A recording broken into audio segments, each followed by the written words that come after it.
Greetings, Principles of Marketing people. Welcome back to the ongoing lecture series for Principles of Marketing. This time, Chapter 8, Products, Services, and Brands. I know you're excited, so hold on to your keys. Don't let them go crazy. All right. And what's a product? Let's start with that. We should know by now that products are not just tangible objects, right? They also include services, events, places. We're going to look at services toward the end of this presentation because they're a big part of the economy, both here and in the world. Right now, let's remember that a product, anything that can be offered, and they're not all tangible. Some can be services. So let's look at the levels of a product. At its very core, at the very basic level on the inside, it's what is the buyer really buying? What is it that they're looking to buy? Right, so in the little inset there, it gives example of an iPad. And they're buying, they may know some of the features of an iPad, but really they're buying something that they can read their email on or play games on or whatever. That's what they want, a product that they can do those things with. They're choosing an iPad because they think it'll do it better than another product. And that second level, then you've got to turn what the customer wants into an actual product, right? They want an iPad, but they're not calling it an iPad. They want some kind of product like that. And you say, okay, well, we're going to make a product like that, and we're going to call it an iPad, right? You've got to decide how you're going to package it. What are you going to call it? We've decided that we're going to call it an iPad. But, what it's going to do, what it's going to look like, and all that. And then in the outside circle, as we move out, we've got the augmented product. In sports, some examples of an augmented product are the parking lot, the refreshments that are available, the ability to pay, with a card versus cash, those kinds of things. So it could be a warranty, product support, after-sales service. We're going to hit on all those. So there's three levels, right, or three layers of the onion, starting with the core customer value. What is it they're looking for? And then the actual product that we're going to make to satisfy what they're looking for. And then the augmented product that we will add things to it, right? So the difference between consumer and industrial products, these two broad classes, you can probably guess. A consumer product is going to be used by the consumer in the end, and industrial products are going to be generally used to create something else, right? So let's talk about consumer products first. We're going to break them up, or we're going to talk about them in 4 different categories, right?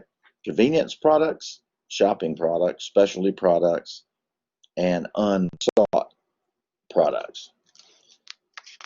What's a convenience product? Well, there's some examples on this slide. Typically low priced, and they're everywhere. You want them to be readily available when somebody wants them.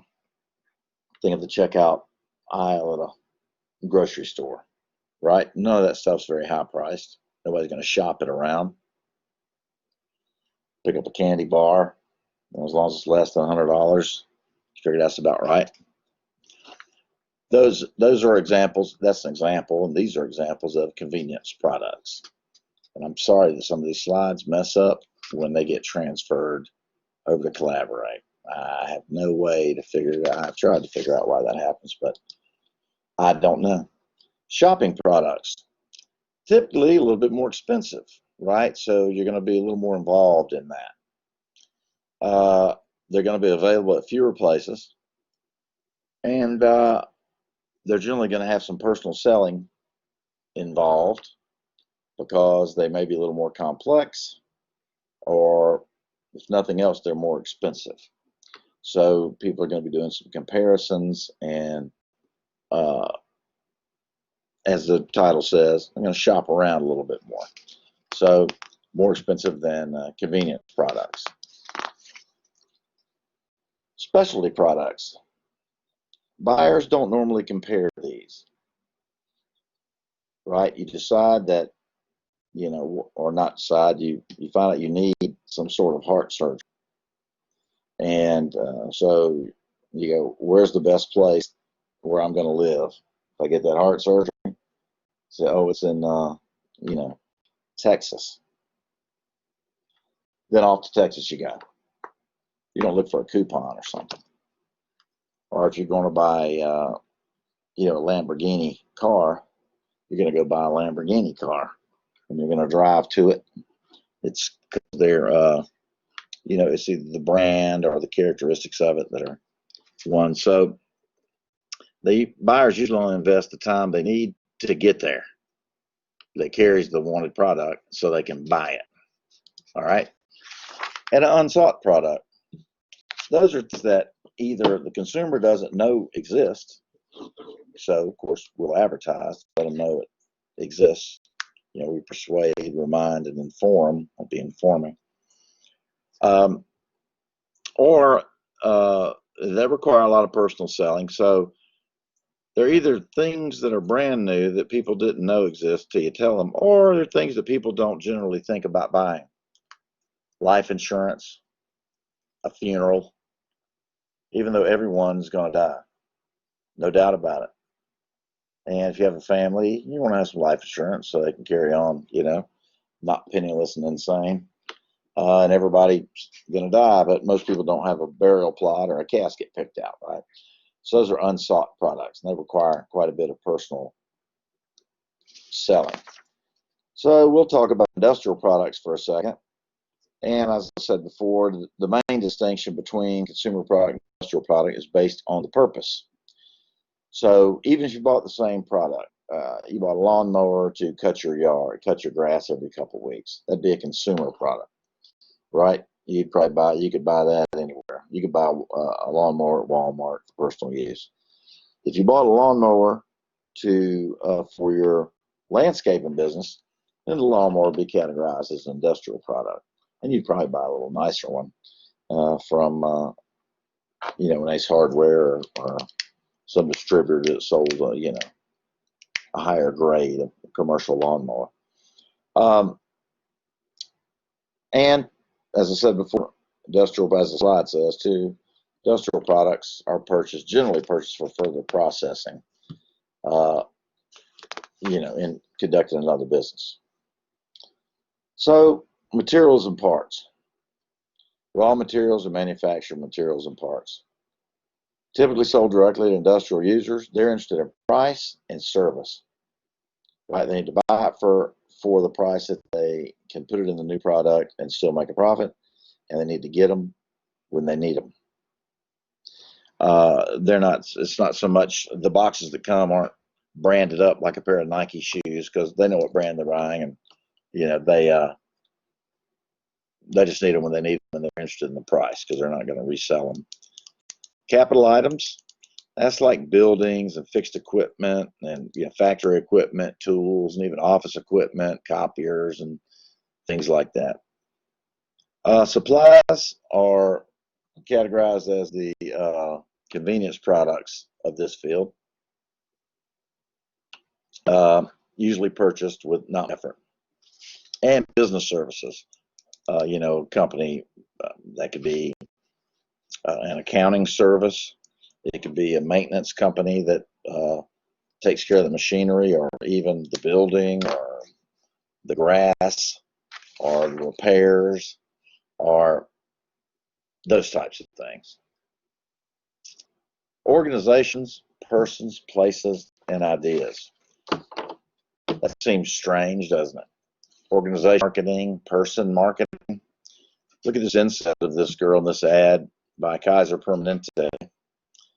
I will not be part of Generation 2XL. I can't say that, but no, I'm just kidding. Which do you think that would be? Organization, person, place, or social? Well, that's probably a social message, don't you think? That she's decided not to be large when she grows up. Well, let's take a look at them one at a time. Who does organization marketing? Well, Kaiser does. Wellstar hospitals do. That's where you go to, they do everything. Basically, organization marketing is selling the organization. So you see ads like that on television where the ad's not selling, the advertisement is really not selling anything in particular. It's just selling Allstate, right? Trying to either create some attitudes or maybe change some attitudes because something's gone bad. Wells Fargo did that a while back. When they got a little trouble, they ran ads for a while. It was just, boy, we're straightening this thing out. We're all, up to snuff. So that's organization marketing. Person marketing, we're right in the throes of that. Think of political ads. That's a classic example of person marketing. They are advertising a person to you, right? They either want to, they want you to have some sort of attitudes toward these candidates, and hopefully you'll end up voting for them. It could be sports figures, entertainers, all kinds of stuff. So generally, person marketing revolves around, reputations, either building one or fixing one or maintaining and growing one. Place marketing. Dalton, Georgia markets itself. Try to get people to move there. The ATL does as well. You'll notice, and Georgia Tech now has ATL on the back of their helmets. They want to advertise where they are because I think people might rather go there than maybe Starkville or something like that. And because you can get conventions, residents. The more people you get there, the more tax dollars you get, and you get more concerts and things, and then social marketing. If we kick back to the first slide with the little girl not wanting to be XXL, marketing social ideas, right? And that happens, you see that on television and on banner ads online all the time. Again, the slide is messed up. Product and service decision. So this slide shows the important decisions in development and marketing of products and services, right? So attributes, branding, packaging, labeling, and product support services. We're going to talk about those individually coming up. But what I want you to remember is the focus, you do all of this because you're looking to create customer value, right? Because you can create a perception in the customer's mind of if they buy your product or service that they're going to get some value out of it, then more of them will buy, right? So product and service attributes. It defines, what they're going to, what it's going to offer. Quality, features, style, and design, all right? So we're going to talk about those individually a little bit. So quality. That refers to the characteristics of a product or service that bear on its ability to satisfy stated or implied customer needs. TQM was very popular for a while. I guess it is still popular in some manufacturing facilities. That's where everybody is supposedly working constantly improving the quality of products and services as they work, as everything that they do, everybody's working toward total quality. Return on quality is a view where you view quality as an investment. In other words, the higher quality your product or service is, that's investment, and should result in some bottom line results and profits. Product quality and level. We're talking about level and consistency here. You know, you need marketers and companies first decide what quality level do they need to support the positioning of the product. Are they positioning it as a luxury good? Are they positioning it as a available for every man product? Then they say, okay, we're going to need to be operating at this level of quality and performance quality. And then you work on that based on, you line that up with your positioning statement, how you're going to position the product. And then we've got conformance quality, or at the bottom, or the consistency of quality. You know, is it freedom from defects and consistency? That's what that concept is about. And you can all think of products that just, you think of the brand, you think quality or not so much quality. And you might buy both of them because you have different ideas and different uses for them. So product features are not very, think of this, products have different product features, right? You might buy a stripped down, buy a stripped down version of a product and then buy another version that has more add-on, does more things, has more functionality. And that might be the starting point for a product line, let's say. You know, you want to, features can be a competitive tool differentiating a product. So, but if you're adding on bells and whistles to a product, but you can't turn that into monetarily, you can't say it's making any difference to the profits of the company, then maybe it's not necessary. You've added something on without proper research, and it's not really creating any value to the customers versus what it costs you to do it. So, excuse me. So features are a competitive tool, but research and marketing research is kind of integral before you go, you know, throwing money at that program. So let's talk about a brand. If I drew a red Target on the screen there, you would say Target. If I drew a gold M, you would think of a restaurant, a fast food or quick service restaurant, they like to call themselves. If I was to draw a swoosh, you know what that is, right? So that identifies the maker or the seller of the product. Consumers view a brand as an important part of the product, and the brand can add value to a consumer's purchase, right? So branding gives the seller several advantages. The brand name and trademark provide legal protection for Nike. That people just can't knock that off and start using their logos because they have a protection. And it can help seller to segment markets.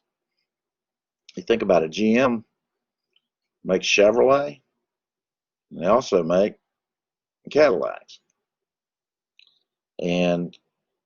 But they don't sell an Escalade with a Chevrolet brand on it.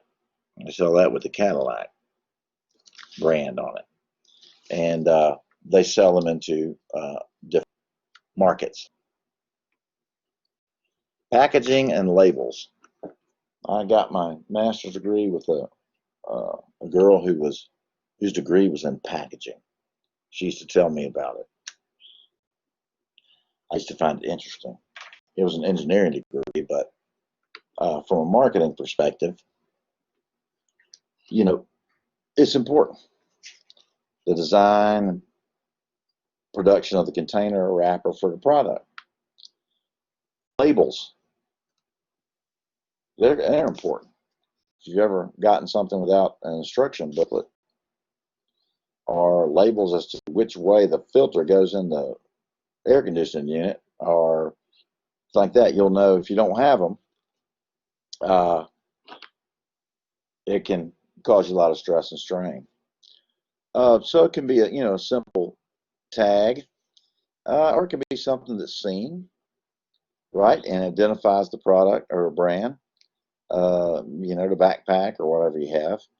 So there's typically for consumer goods, packaging and labeling is a big term, and a lot of money and time is spent on it.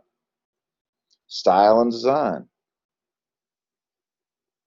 You can add customer value through a distinctive product style and design. Design's a bigger concept than style. This is a Nest, smart thermometer, right? Uh, it can contribute to the usefulness, the way it's designed, or it could just be for looks. It looks good. Apple spends a lot of time making sure that their products look sharp, sleek, and advanced. They could probably do it all in a different kind of packaging, but they're a good example of a company that spends a lot of time on style and design, maybe as much as the hardware that goes into it. As working outside of that product graph or graphic that was early on in the presentation that had the three levels of a product, when we get on the outside or on the outside loop, it's talking about the augmented product, things that you offer that add value. This is an example. A warranty. This is one from LL Bean. I bought a pair of LL Bean boots in 1979 after Hurricane Frederick. As we were there, of course, was no school or anything, and so we drove 2.5 hours away where you could get a chainsaw and gas cans and drove back and just went around neighborhoods cutting people out of their driveways. And they just pay you in cash. And I bought a pair of LL Bean, used to be called Maine hunting shoes, but you know the ones, they're rubber gum bottom and then has leather up to. I have the ones that are a little taller, not all the way up, but to your knee, but to your shin. But anyway, I wore through those things. I've worn through them numerous times through the soles. And the first time I did it, I sent them back to LLB and I said I would like to have these repaired. And next thing I knew, they sent me a brand new pair of boots. So I called them up and I said, well, I wanted my boots. I had those things broken in. They said, oh, well, if you're ever not happy with a product, well, we replace it. I said, I don't want you to replace it. I want my old ones back. I just want new bottoms on. So I said, okay. So I sent those back, and they put new bottoms on and sent it back. I've had that done several times, but I always make sure to put a note in there that, yeah, I'm happy with the product. I've had them since 1979. The leather part of mine are that old. Bottom parts are newer. I have to do it about every 5 years, I think. But I always put a note, don't send me new boots. I just want new bottoms on these, and I'm willing to pay. But a warranty and service after sale can be an important part of the product, especially if it's expensive, right? And I have a good relationship with LL Bean because I remember what they did the first time and how cool I thought that was. I don't even know if they still do it anymore, but this was from Mr. Bean himself. So as part of those kinds of things, reduce risk, and they may be a very important part of the reason that somebody buys. So a major product line, first is definitionally, what a product line is. They're closely related because they function in a similar manner, sold to the same customer groups, or marketed through similar outlets. So the main product line decision involves how long of a product line you're going to have, right? How many items are going to be in the product line. If it's too short, then you can increase the line and make money. If it's too long, you may need to drop some items. It can be a lot more profitable. The product line length is a consideration that every marketer and company takes early on. So the length is the number of items in the product line. And you can, of course, make change to that, because the only thing inevitable in life and business and marketing is change.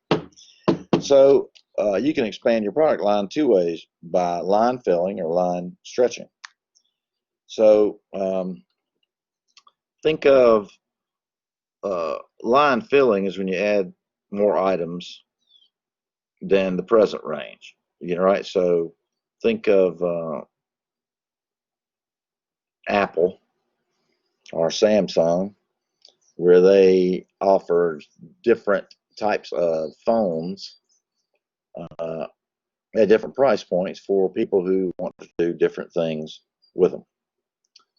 All right, that'd be line filling. And line stretching would be when a company lengthens their product line beyond its current range, and it can go down, up, or both ways. So suppose you had like a luxury brand, but you saw that another company was making a good amount of money with a brand that was a little bit below yours in luxury quality and cost. So you might want to reach down and plug that hole with a product of your own, right? So if you're like say GM, you're making only Cadillacs, you might go, yeah, let's develop a line called Chevrolet, and for the working man, right? Or if you're making Chevrolet, you might want to stretch for it into a luxury vehicle. That's a little bit harder to do, but if you can create a luxury product and add prestige to the ones that you already have. So those are the concepts of stretching and filling. So services are different, right? Which we're going to talk about as we move forward. But if you think of the Postal Service,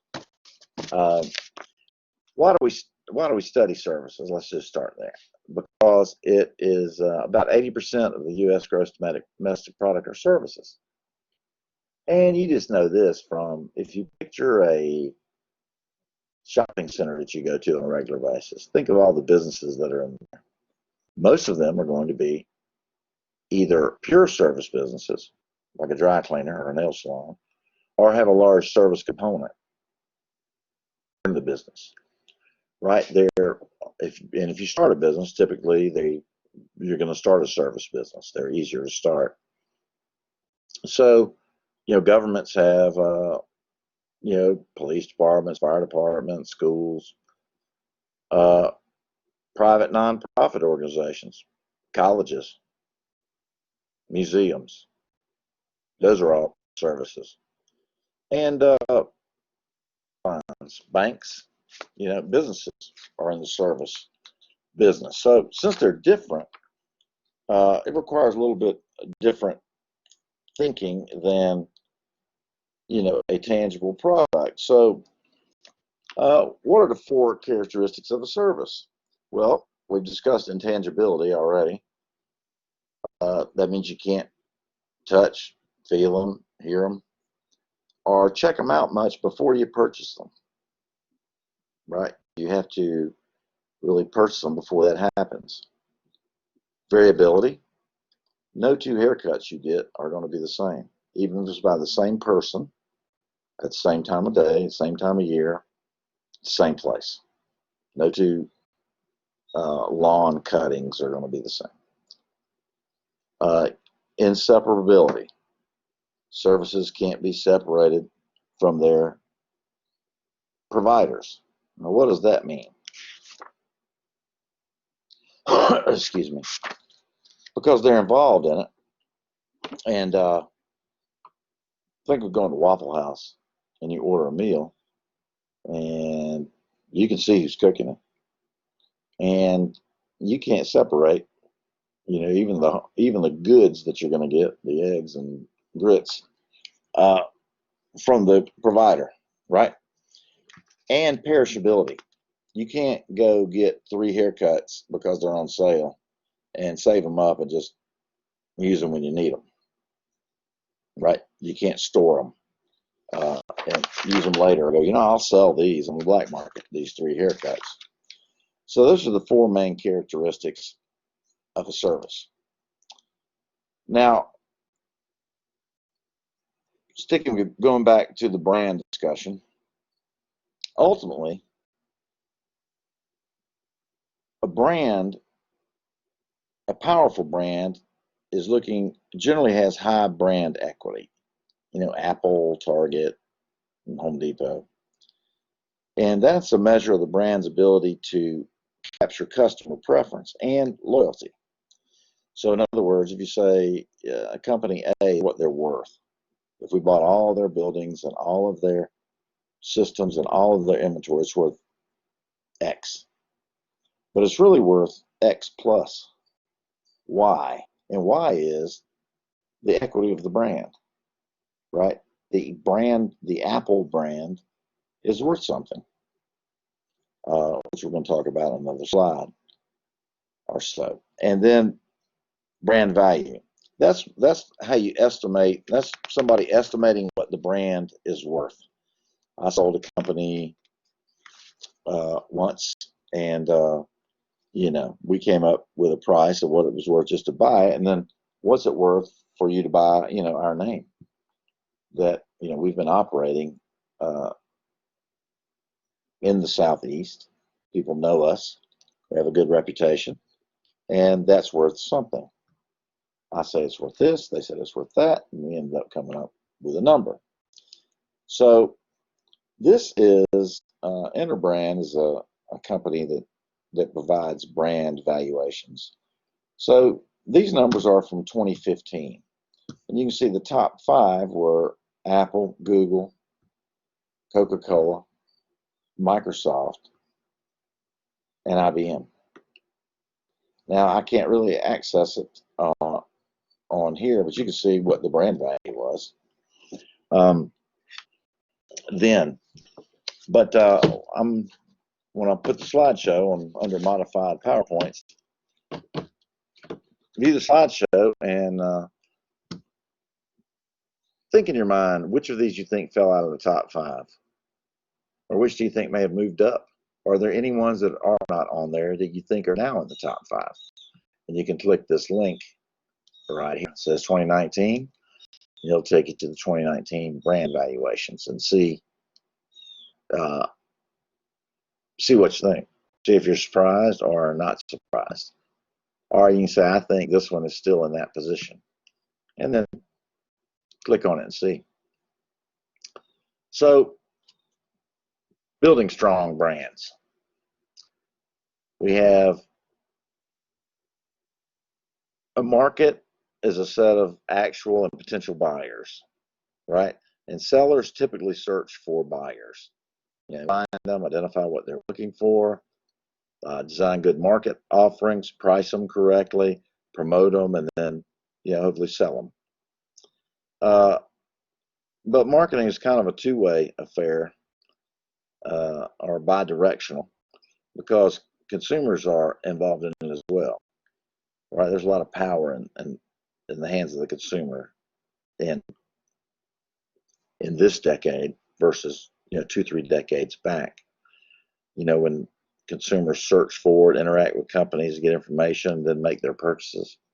So these are kind of the steps of building strong brands. You want to, what attributes are going to have, the benefits is going to offer that the brand's going to offer, and talk about them all individually as we move forward. So you can position at any of these levels: attributes, benefits, beliefs, and values. Remember this though: consumers typically buy off of benefits.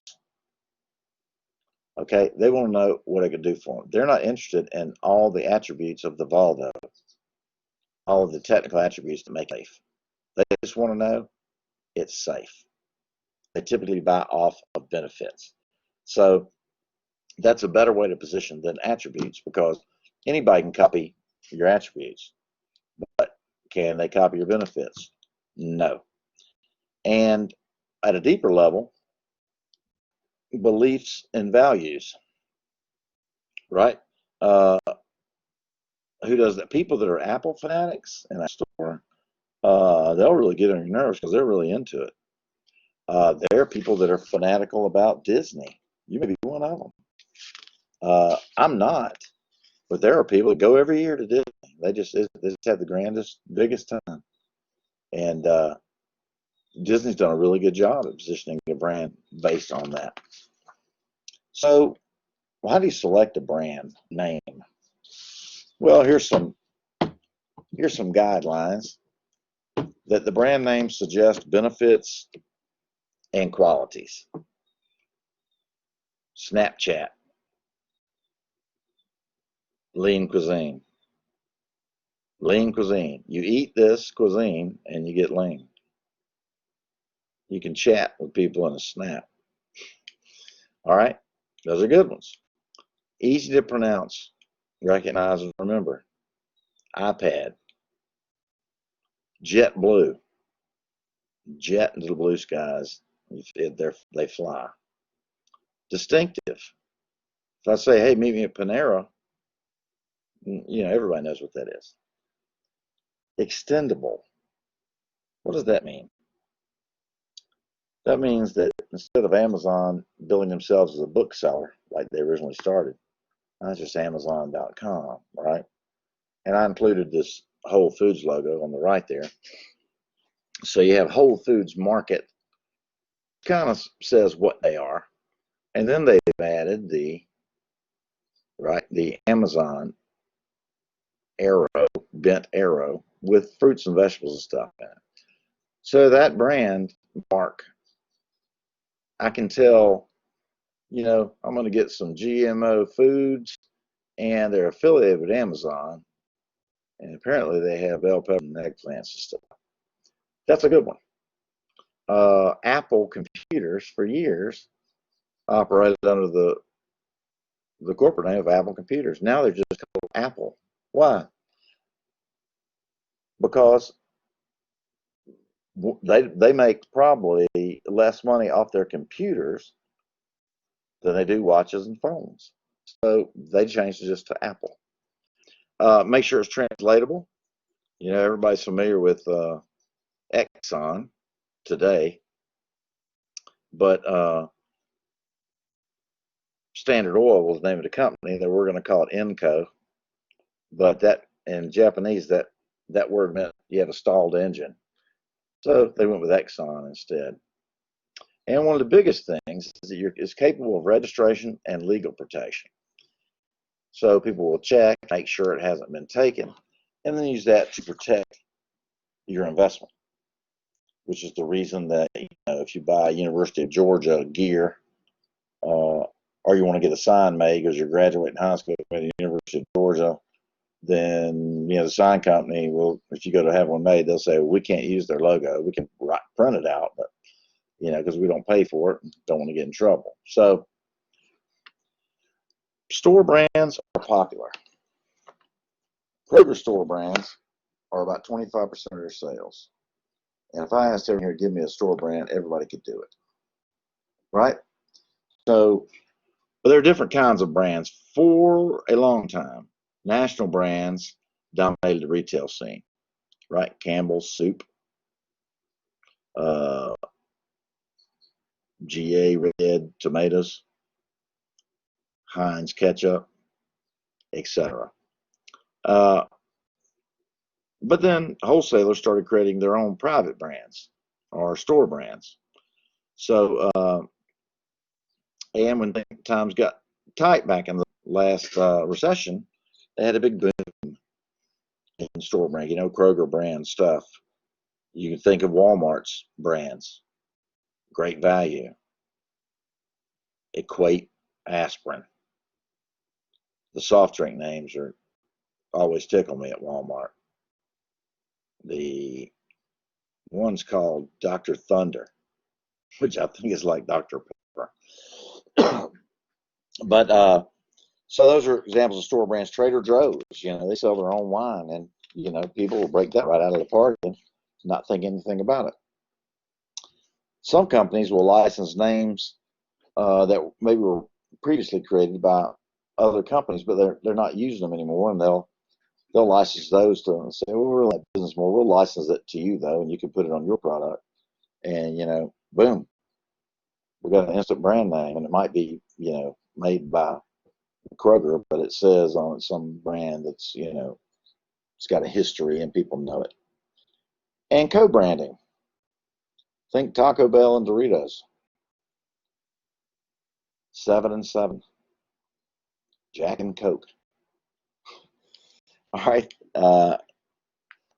Co-branding can be popular. However, it has a risk, which I'm sure everybody, if I ask you what the risk of that is, you could say, because if one brand does something bad and makes the news, then it damages the other brand, right? If Doritos does something terrible, then it damages Taco Bell. This is a company where we face to face. I usually order some of these and bring them in and give them a test, give them a taste test. Everybody sells brandless. So like if you buy deodorant from them, this is deodorant or salsa or whatever. They advertise it's all GMO free, and I believe it's all organic. But they don't spend any money. They have people make quality products for them. They don't spend any money on branding them, and they just warehouse them and they ship them, which is also an interesting way, an interesting branding concept. If you're just interested in the quality of the product and not what name brand it is, they've been around for several years now, so it must be working for them to one degree or another. But anyway, that completes Chapter 8, Product, Services, and Brands, and Building Customer Value. So I hope you enjoyed it. And if you didn't, I hope you could suffer through it. All right, and I'll see you guys on the internet.